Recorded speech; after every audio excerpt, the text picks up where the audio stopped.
الكريم وآله وأصحابه كرام الفاتحة.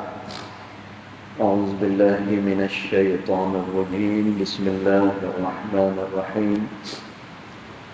الحمد لله رب العالمين الرحمن الرحيم مالك يوم الدين. إياك نعبد وإياك نستعين اهدنا الصراط المستقيم صراط الذين أنعمت عليهم غير المغضوب عليهم ولا الضالين.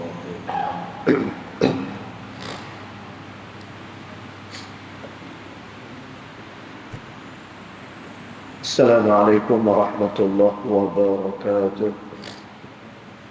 الحمد لله والصلاة والسلام على رسول الله سيدنا محمد بن عبد الله وعلى آله وصحبه ومن والاه. أشهد ونشهد أن لا إله إلا الله وأشهد أن محمدا عبده ورسوله.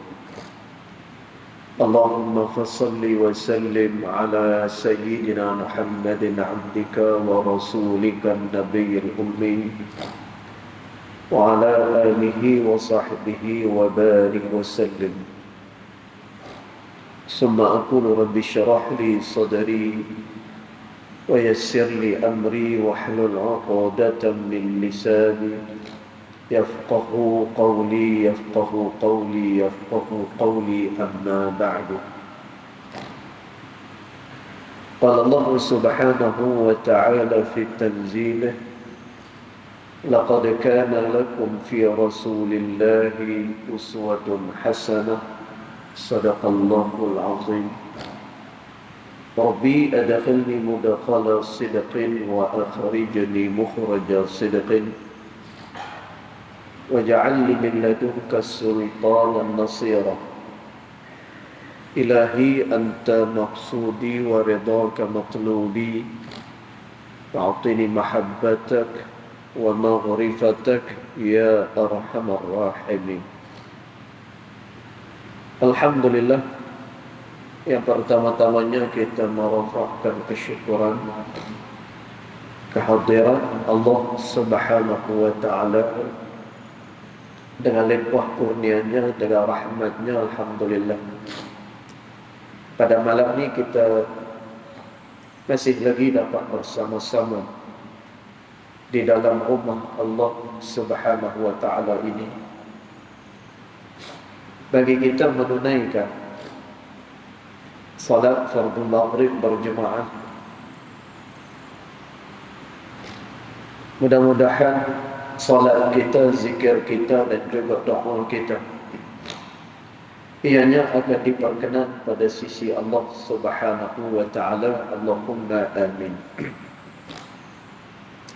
Tuan-tuan dirahmati Allah sekalian, kita sambung lagi pembacaan kitab Adab Sulukil Murid yang dikarang oleh Al-Imam Al-Habib Abdullah bin Alawi Al-Haddad rahimahullahu ta'ala pada ibarat yang berikutnya. Dia kata, Bismillahirrahmanirrahim. Qala muallif rahimahullahu ta'ala wa nafa'ana bi'ulumihi fid darain amin. Dia kata, walladhi yanbaghi lil muridi, dan hendaklah seseorang murid itu, dia kata, alla ya'kula illa an faqatin. Hendaklah seseorang murid itu dia tidak makan illa an faqah, melainkan pada waktu dia benar-benar lapar, dia kata. Tuan-tuan, sebelum ni kita dah baca berkenaan dengan seseorang yang berada dalam keadaan yang berhadas. maka hendaklah dia segera menghilangkan hadas tersebut, dan juga hendaklah dia senantiasa berada dalam keadaan taharah. Dia hendaklah berada dalam keadaan dia suci. Kerana seseorang yang nak berjalan pada Allah Subhanahu wa taala, maka hendaklah dia berjalan dalam keadaan diri dia bersih. Dan macam tu juga bila dia nak kembali pada Allah Subhanahu wa taala, juga dalam keadaan yang bersih. Dan Allah Subhanahu wa taala sebut perkara ni. Kamu akan sampai pada satu hari yang mana hari tersebut harta dan juga anak penak tidak memberikan apa-apa manfaat, melainkan bila mana kamu datang kepada Allah Subhanahu wa taala dalam keadaan hati dia suci dan juga bersih. Dan tuan, maka cerita dia apa pun juga manusia ni bila mana dia nak berjalan pada Allah Subhanahu wa taala, maka wajib dia, hendaklah dia berada dalam keadaan yang sangat-sangat suci. Kemudian malam ni kata Imam Al-Haddad, dia kata walladhi yanbaghi lil muridi, dan hendaklah bagi seseorang murid itu alla ya'kula. Ini adab yang berikutnya. Bila mana seseorang dia nak dekat dengan Allah Subhanahu wa taala, ni di antara dia punya adab dia, alla ya'kula. Maka janganlah dia makan illa an faqah, melainkan pada waktu-waktu yang diperlukan sahaja. Dan tuan, yakni dia tak makan melainkan apabila hanya dia berasa lapar sahaja. Kemudian dia kata wala yanama, dan janganlah dia tidur, dia kata illa an ghalabah, melainkan apabila dia rasa betul-betul mengantuk. Dan bila dah rasa mengantuk dah, maka barulah dia tidur, barulah dia lena. Maknanya apa? Janganlah dia membanyakkan dia punya tidur dia. Kemudian dia kata lagi wala yatakallama illa fi hajatin, dan jangan pula dia bercakap-cakap illa fi hajatin, melainkan pada perkara yang dihajatkan sahaja. Dan banyak ni benda yang perlu untuk kita buat bagi tujuan mendekatkan diri pada Allah Subhanahu wa taala. Yang pertama, jangan dia makan melainkan bila mana dia lapar sahaja. Kemudian dia jangan tidur melainkan apabila dia benar-benar mengantuk sahaja, maka barulah dia tidur. Wala yatakallam illa fi hajah, dan dia tak sah cakap melainkan dia bercakap pada perkara-perkara yang perlu sahaja. Dan tuan, pasal apa disebutkan perkara-perkara ni? Kerana pada perkara-perkara ni terkandung kelalaian.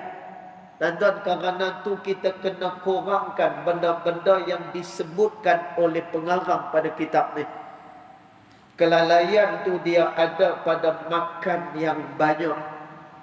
Kata ulama, siapa-siapa yang banyak makan dia, maka pasti dia akan banyak minum. Tanda betul tak? Bila dia banyak makan ni, maka dia memerlukan kepada air yang banyak. Kemudian apabila banyak makan dan juga banyak minumnya, maka pada waktu itu besarlah syahwatnya, kata ulama. Tuan, bila dia banyak makan, maka banyaklah, besarlah dia punya syahwat dia. Dan tuan, pasal apa besar syahwat ni? Kerana dua perkara. Yang pertama adalah makan yang tidak ada hadnya.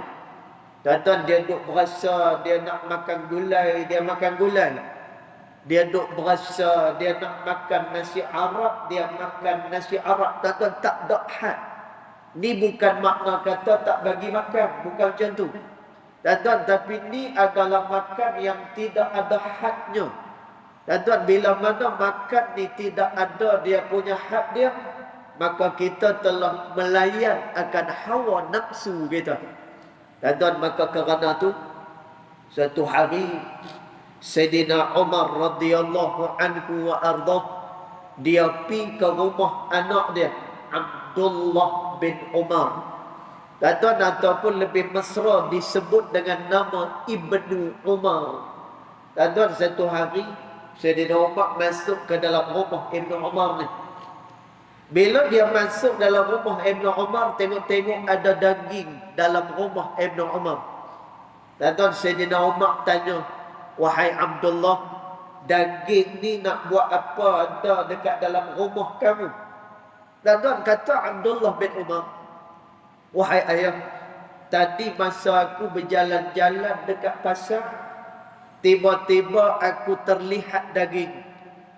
Bila aku terlihat daging, maka berasa nak makan daging ni. Tuan-tuan, maka kata Abdullah, wahai ayah, lalu aku membelinya. Apa kata Sayyidina Umar radhiyallahu anhu wa ardah? Sayyidina Umar kata, wahai Abdullah, kalau semualah keinginan kita nak dipenuhi, maka itulah penyebab mengapa hawa nafsu tidak dapat dikawal, kata Sayyidina Umar radhiyallahu anhu wa ardah.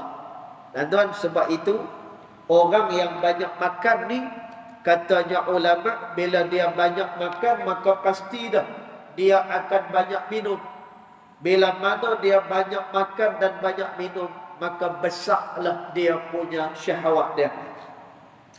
Maka kata Imam Al-Haddad, maka dia jangan makan illa anfaqah, melainkan pada waktu yang diperlukan sahaja.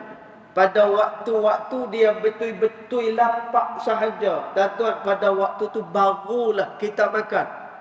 Tuan-tuan, hawa nafsu ni, kata Imam Al-Busiri rahimahullahu ta'ala, dia seumpama dengan anak-anak kecil yang masih lagi menyusu. Kalaulah seandainya kita tidak putuskan susu daripada budak tersebut, tuan-tuan, Imam Busiri kata, maka sampai dia besarlah, maka dia tidak akan putus susu daripada ibu dia. Tuan-tuan, punya besar hawa nafsu ni.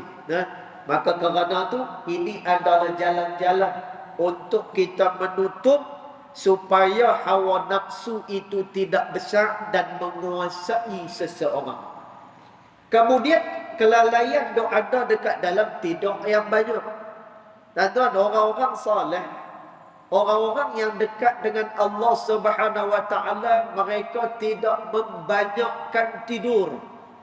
Tuan-tuan, bila mana mereka tidur ni, mereka tak boleh nak buat apa-apa yang mendekatkan diri kepada Allah Subhanahu wa taala. Tuan-tuan, sebab itu orang yang dekat dengan Allah pada waktu malam, mereka tidak tidur.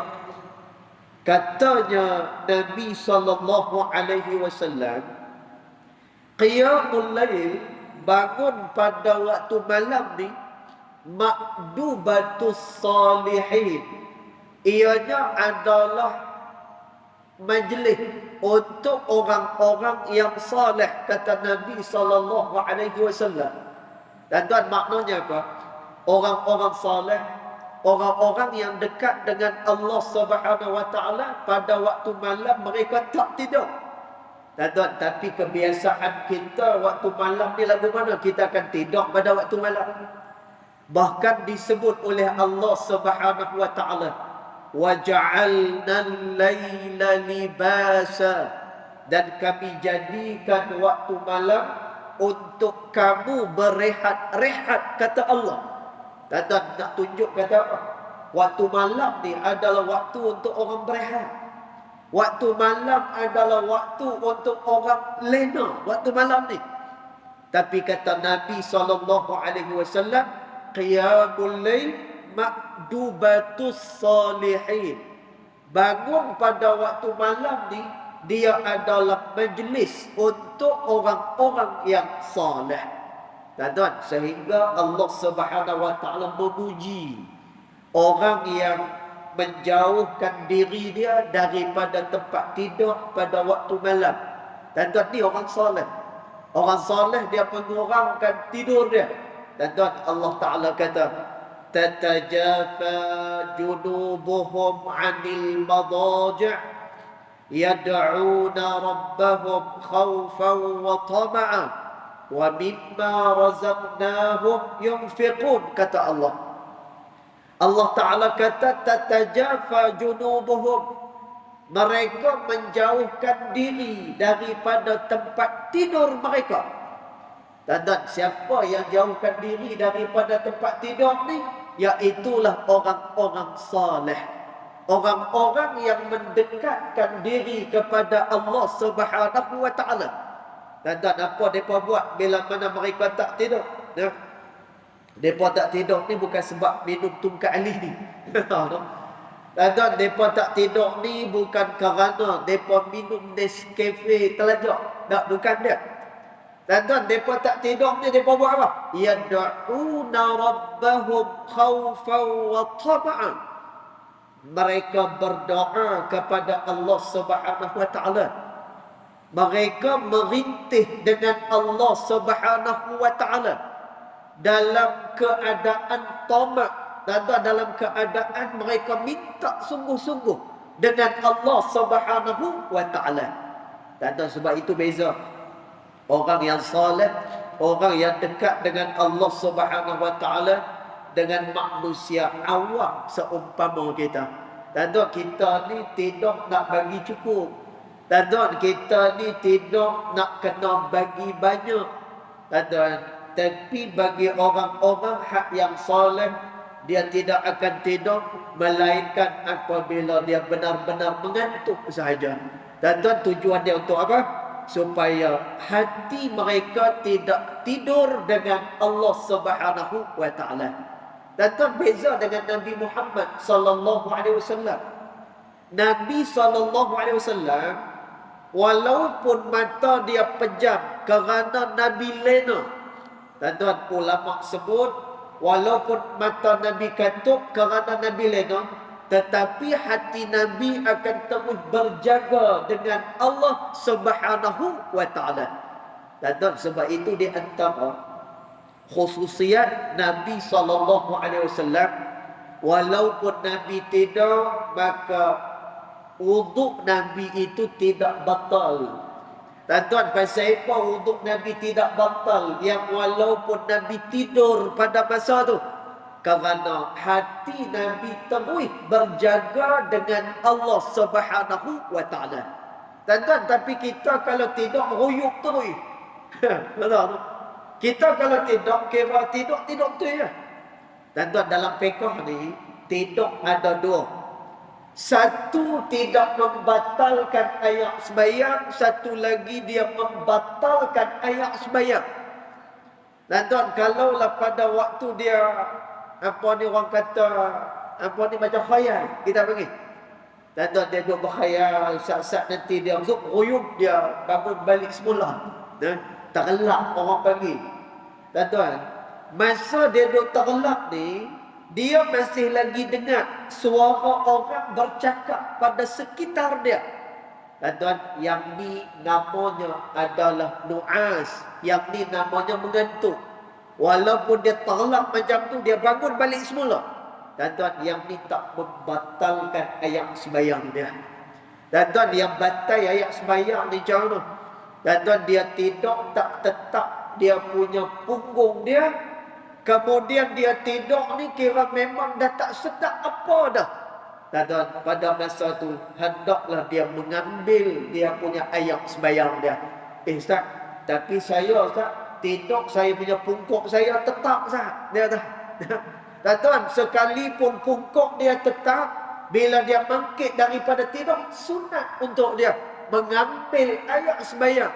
Dan punyalah nak sampaikan pada kita ni apa cerita dia? Nak cerita supaya manusia tu tidak terlalai dengan Allah Subhanahu wa taala. Kata Nabi lain. Nabi kalau dia tidur, hati dia terus berjaga dengan Allah Subhanahu wa taala. Dan kita tidur, kadang-kadang kita tidur tu kita bawa kita punya mimpi-mimpi kita yang kadang-kadang menyebabkan kita lalai dengan Allah Subhanahu wa taala. Jadi ulama kata, wala yanama illa an ghalabah. Maka janganlah dia tidur melainkan pada waktu dia betul-betul mengantuk. Dan tuan, pada masa tu tidurlah dia. Dan tuan, tidur yang paling baik ni, salah satunya adalah pada waktu tengah hari, yang disebut sebagai qailulah. Dan tuan, itu berlaku sebelum daripada masuknya waktu lohor, lebih kurang dalam setengah jam ataupun 1 jam sebelum zuhur. Dan tuan, ni tidur yang baik. Dan tuan, pasal apa? Ulama kata, siapa-siapa yang mengambil rehat pada waktu-waktu tersebut, dan tuan, maknanya sebelum zuhur dia tidur sah. Dan tuan, ini akan membantu diri dia untuk dia boleh bangun, untuk dia kuat bangun pada tengah malam untuk beribadat pada Allah Subhanahu wa taala. Dan tuan, maka tu tidur hak yang baik. Yang keduanya, tidur yang paling baik sekali lepas daripada waktu Isya, bila dah tak ada apa-apa lagi dah. Dan tuan, pada masa tu tidurlah dia. Dan tujuan dia untuk apa? Untuk dia bangkit awal untuk qiyamul lail, melakukan ibadat kepada Allah Subhanahu wa taala. Baik. Kemudian kata Imam Al-Haddad lagi, wala yatakallama illa fi hajatin, dan janganlah dia cakap melainkan pada hajatnya saja. Dan tuan, bila mana kita banyak cakap ni, ada tak kelalaian dalam percakapan kita? Ada. Kadang-kadang dalam kita bercakap, kita tak sedar kita bohong kepada orang. Dan tuan, kadang-kadang kita tak sedar perkataan kita telah pun menghina orang lain. Dan tuan, dalam perkataan kita, kadang-kadang kita tak sedar yang kita cakap tu langsung tidak mempunyai apa-apa faedah sekalipun. Dan tuan, maka dia akan menyebabkan kelalaian seseorang itu pada sisi Allah Subhanahu wa taala. Dan tuan, dia bercakap banyak ni. Siapa-siapa yang bercakap banyak ni, kata ulama, dia boleh mengerahkan hati dia. Dan tuan, pasal apa boleh kerah hati ni? Kerana banyaknya dia bercakap benda-benda yang dilarang oleh Allah Subhanahu wa taala. Ini menyebabkan kerasnya hati seseorang. Baik.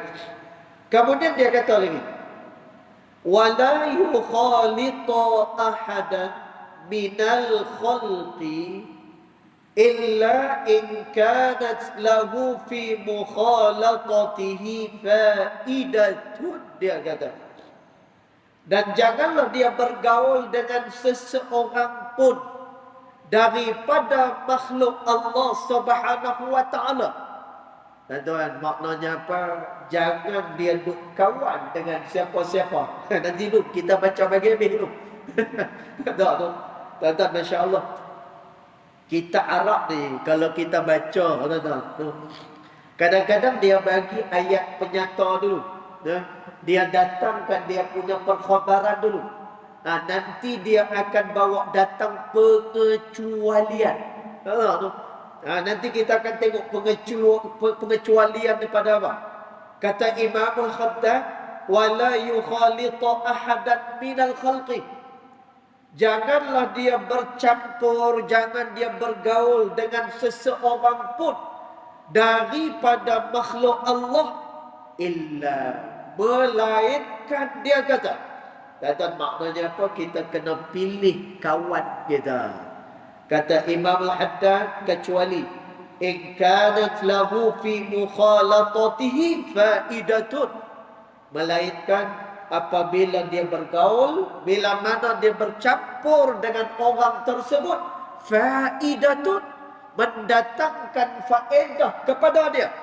Dan maksud faedah dekat sini, kawan ni boleh bawa dia sama-sama untuk mengerjakan taat kepada Allah Subhanahu wa taala. Dan tentang kawan ni Nabi SAW sebut. Dan sebab itu kena pilih kawan juga. Kena pilih kawan. Dengan siapa yang kita nak rapat. Dan dengan siapa kawan yang kita nak kasih ni. Pasal apa? Kawan ni dia akan membawa sampai kepada hari akhirat besok. Dan kata Imam Hasan Al-Basri rahimahullahu ta'ala. Kata Imam Hasan Al-Basri, carilah kawan-kawan yang saleh, carilah kawan-kawan yang baik-baik, kata Imam Hasan Al-Basri. Pasal apa?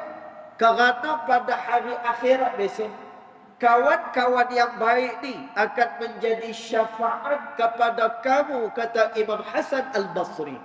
Dan kawan-kawan yang baik ni pada hari akhirat besok, dia akan menjadi syafaat kepada kita. Dan kawan ni dia akan kenal kepada kita. Kawan ni akan mendoakan kita.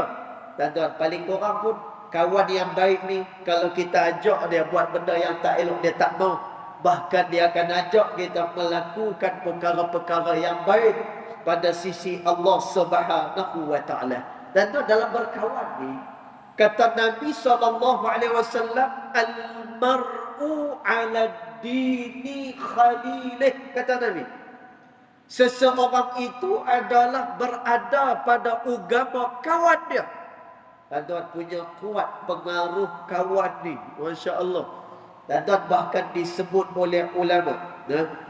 Ulama sebut, bila mana dia berkawan dengan satu orang, dia tengok hari-hari apa yang dilakukan oleh kawan dia. Tuan-tuan, hati-hati. Bila mana dia selalu tengok apa yang dilakukan oleh kawan dia.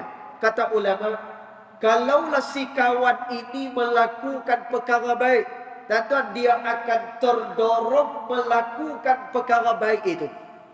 Kalaulah dia tengok keburukan daripada kawan dia, tuan-tuan, hati-hati, dia juga akan terdorong melakukan kejahatan yang sama. Tuan-tuan, sebab itu Nabi SAW sebut, al-mar'u 'ala dini khalilih. Seseorang di atas agama kawan dia.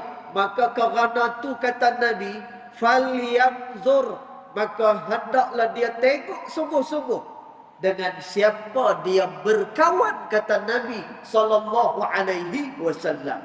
Dan Nabi dia memperumpamakan.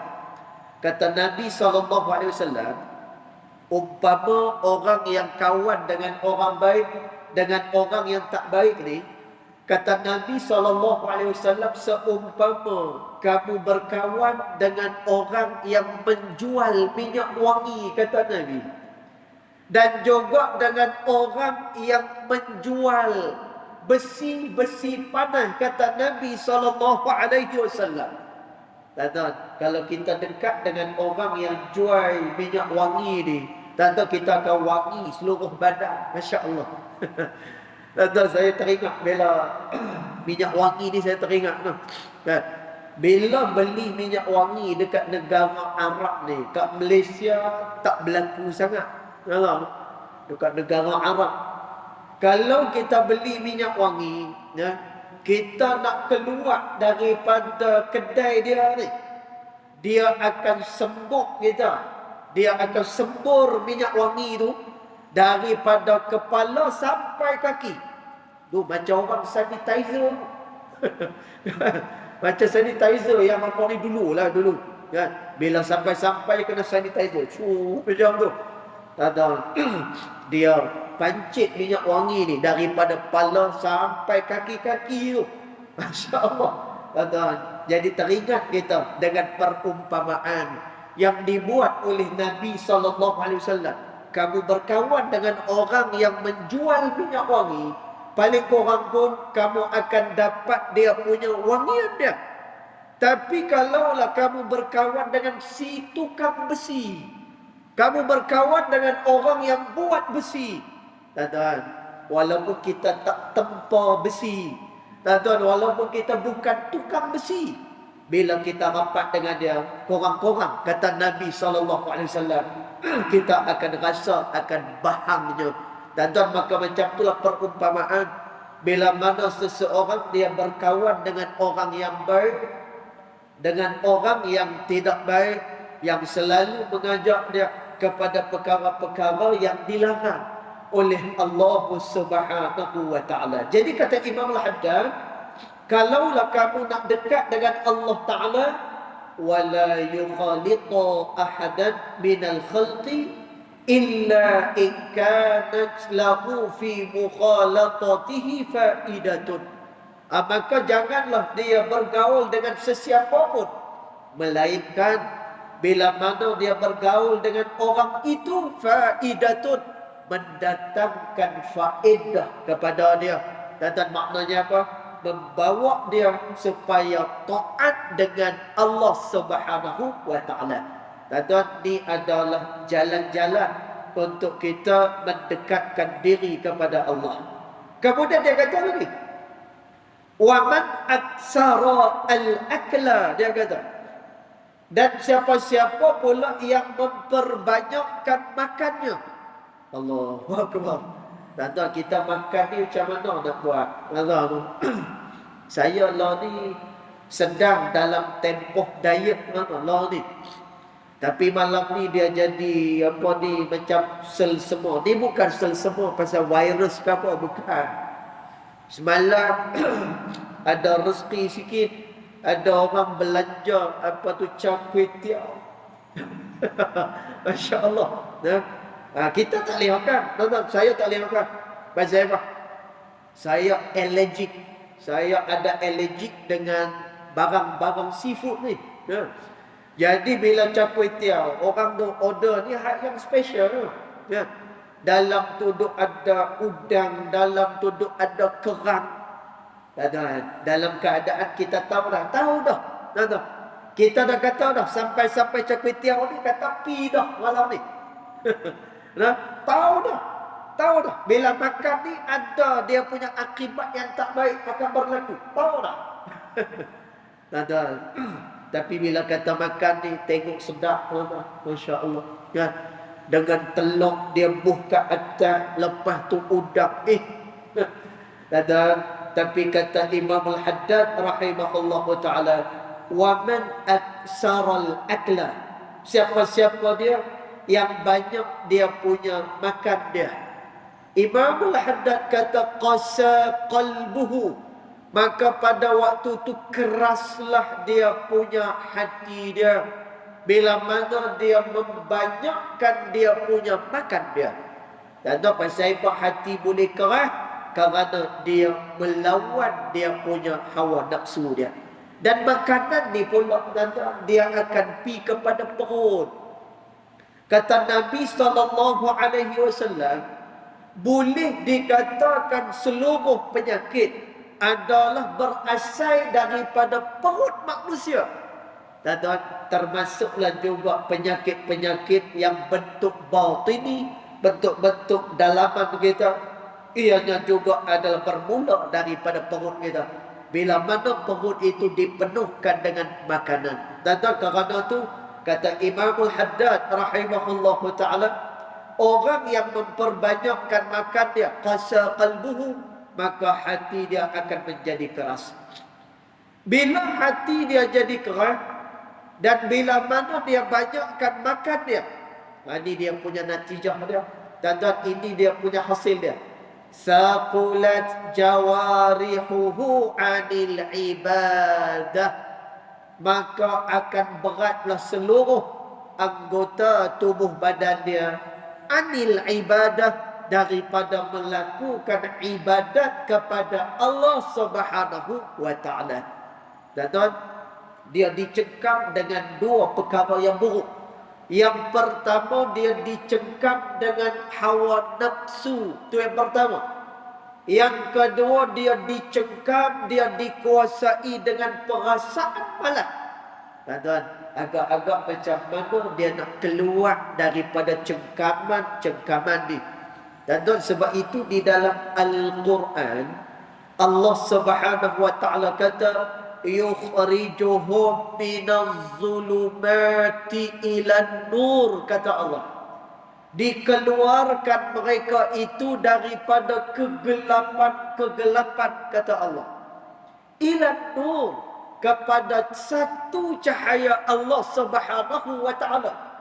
Tuan-tuan, bila kegelapan, bila kata benda tak elok, Allah Taala kata zulumat, kegelapan yang begitu banyak. Tuan-tuan, bila dia benda yang tak baik, tuan-tuan nak keluar daripada dia payah. Tuan-tuan, bila mana kita dah terjatuh dah, nak naik balik, nak capai benda yang baik ni, dia dah jadi payah dah. Tuan-tuan, maka kerana tu disebutkan oleh ulama. Ulama kata, janganlah kalian terjatuh di dalam lembah dosa kepada Allah. Bila mana kamu jatuh dalam lembah dosa dan tidak bertaubat pada Allah, dan natijah dia, orang ni akan jadi seronok dengan dosa kepada Allah Subhanahu wa taala. Dan tengok orang yang berbohong misalnya, bila sekali dia bohong dan orang percaya dengan bohong dia, dan masa-masa yang akan datang dia akan berbohong pula. Buat kali yang kedua, buat kali yang ketiga, akhirnya dia jadi orang yang banyak berbohong. Tuan-tuan, orang ni tak pernah berzina. Bila sekali dia berzina, dan dia nak berzina buat kali yang kedua, ketiga, keempat. Bahkan ada satu orang, dia ni biasa motivasi kepada orang-orang yang selalu buat salah ni. Dan satu hari dia motivasi kepada satu orang yang suka berzina.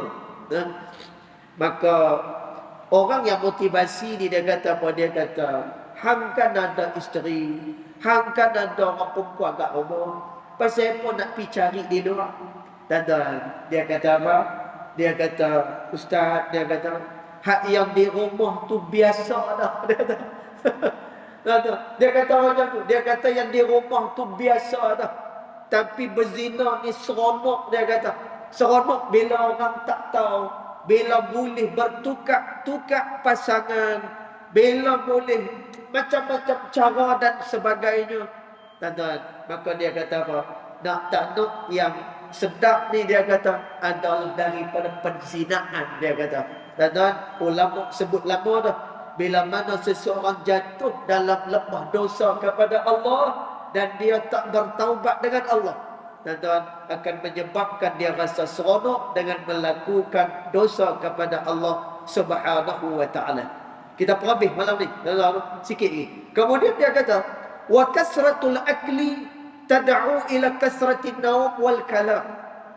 Dan memperbanyakkan makan, dia akan mendorong seseorang itu lebih banyak untuk dia tidur dan juga kalam, dia berkata-kata, dia bercakap-cakap. Wal muridu, dan murid itu, idza kasura naumuhu wa kalamuhu, apabila seseorang murid itu banyak tidurnya dan juga banyak cakapnya, sarat iradatuhu suratan la haqiqata laha, maka jadilah kehendak-kehendaknya itu tadi surah, hanyalah pada gambarannya sahaja, la haqiqata laha. Dan maknanya apa? Orang ni dia tidak akan mendapatkan apa-apa hikmah daripada sisi Allah Subhanahu wa taala. Wa fil hadis, dan di dalam hadis kata Nabi sallallahu alaihi wasallam, ma mala'a ibnu adama wi'aan syarran min batnihi, kata Nabi sallallahu alaihi wasallam, tidak ada benda yang lebih buruk bagi seseorang anak Adam melainkan bila mana dia memenuhkan perut dia. Dan maknanya apa? Dia penuhkan perut dia dengan makanan, dengan minuman. Dia makan semahunya, dia minum semahunya. Dan Nabi kata, yang ini adalah seburuk-buruk perkara yang dilakukan oleh seseorang anak Adam. Dan pasal apa? Pertama, dia akan menyebabkan penyakit. Yang kedua, menyebabkan syahwat dia semakin besar. Kemudian dia kata lagi, hasbu bani Adam luqaimat yuqibna sulbahu, kata Nabi. Apakah hendaklah seseorang anak Adam itu tadi merancang luqaimatun yuqibna sulbah. Dia makan itu adalah kerana untuk memberikan kehidupan pada dia. Dan sepatutnya makan ni, dia makan tujuannya untuk apa? Memperkuatkan tubuh badan dia. Dan bukan dengan dia banyak makan akhirnya melemahkan tubuh badan dia. Maka Nabi pun kata, ni yang terakhir malam ni pada tajuk ni. Nanti kita masuk tajuk baru. Dan kata Nabi SAW, patutnya dia makan macam mana? Fa in kana la mahalata fasulusun li ta'amihi. Sepatutnya, yang patutnya untuk dia makan ni 1/3 untuk makanan dia, wasulusun li syarabihi, dan 1/3 adalah untuk minuman dia, wasulusun li nafasihi, dan 1/3 lagi untuk nafas dia. Tuan-tuan, jadi maknanya apa? Kita makan berpada-pada. Tuan-tuan, kita makan hanya mengikut keperluan. Tujuannya untuk apa? Supaya kita tidak terjatuh dalam perkara-perkara yang boleh melalaikan kita kepada Allah Subhanahu wa ta'ala. Dan tuan, bila mana seseorang dia terhalang perjalanan dia kepada Allah Subhanahu wa ta'ala, maka Nabi sebut ada 2 benda yang akan berlaku pada dia. Sama ada dia tidak sampai kepada Allah, ataupun dia akan lambat dan lewat untuk sampai kepada Allah Subhanahu wa ta'ala. Dan tuan, mudah-mudahan dengan kita menjaga adab-adab yang diajarkan oleh ulama ni, mendekatkan lagi diri kita kepada Allah Subhanahu wa ta'ala, insya-Allah. Dan insya-Allah pada minggu depan kita akan masuk pula kepada fasal ataupun tajuk yang baru, insya-Allah. Yang baik datang daripada Allah Subhanahu wa ta'ala, yang tidak baik datang daripada kejahilan dari saya sendiri, walaupun hakikat kedua-duanya datang daripada Allah Subhanahu wa ta'ala. Bismillahirrahmanirrahim. Alhamdulillahirabbil alamin. Salatu wassalamu ala asyrafil anbiya wal mursalin wa ala alihi wa sahbihi ajma'in. Allahumma ighfir lana ma akhta'na wa ma ta'ammudna wa ma asrarna wa ma a'lanna wa ma anta a'lamu bihi minna, antal muqaddim wa antal muakhir. La ilaha illa anta subhanaka inna kunna minadh dhalimin. Wa sallallahu ala sayyidina Muhammad wa ala alihi wa sahbihi wa baraka wa sallam. Walhamdulillahi rabbil alamin. Wallahu a'lam.